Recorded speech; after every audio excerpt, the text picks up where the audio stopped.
Cohen has made many statements to the House, as I understand it, and the Senate. He put out a statement talking about a project which was essentially, I guess, more or less of an option that we were looking at in Moscow. Everybody knew about it. It was written about in newspapers.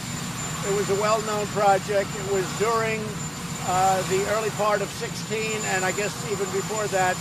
It lasted a short period of time. I didn't do the project. I decided not to do the project, so I didn't do it. So we're not talking about doing a project. We're talking about not doing a project. Michael Cohen, what he's doing is he was convicted, I guess. You'll have to put it into legal terms. But he was convicted with a fairly long-term sentence on things totally unrelated to the Trump organization, having to do with mortgages and having to do with cheating the IRS, perhaps, a lot of different things. I don't know exactly, but he was convicted of various things unrelated to us. He was given a fairly long jail sentence, and he's a weak person. And by being weak, unlike other people that you watch, he's a weak person, and what he's trying to do is get a reduced sentence. So he's lying about a project that everybody knew about. I mean, we were very open with it. We were thinking about building a building. I guess we had in a form, it was an option. I don't know what you'd call it. I decided ultimately not to do it.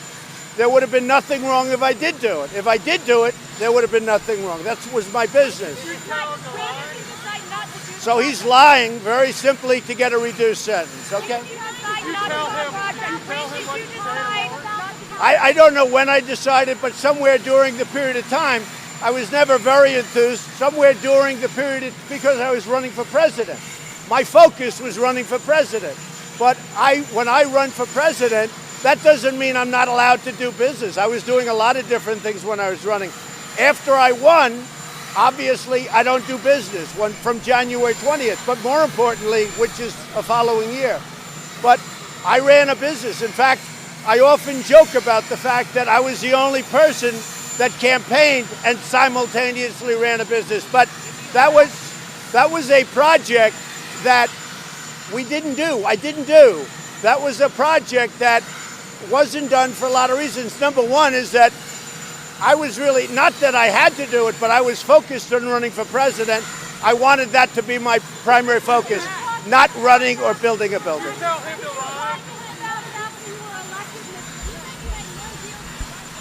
Well, this was a deal that didn't happen. That was no deal. I mean, if you look, this was an option. I guess, I don't know if I want to be very specific. So, but to my way of thinking, it was an option that I decided not to do. So we didn't. So if you look, we really didn't have, excuse me. This was an option in a form, but here's very simple.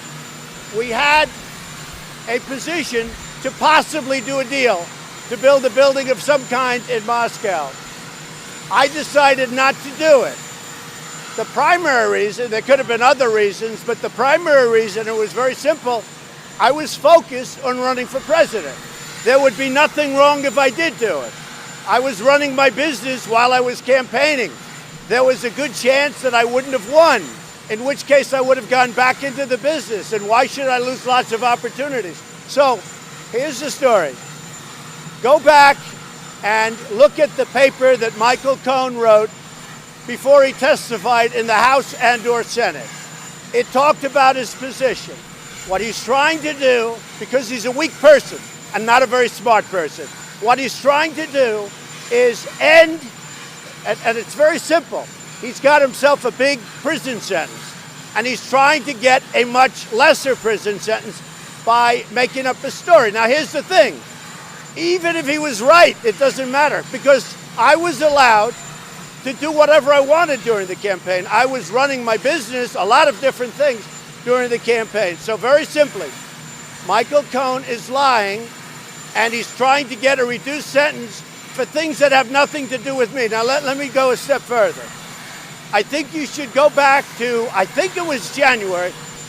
It was just reported very well by Catherine Herridge, who's a terrific reporter on Fox. She talks about a letter that he signed. I don't even remember it. And it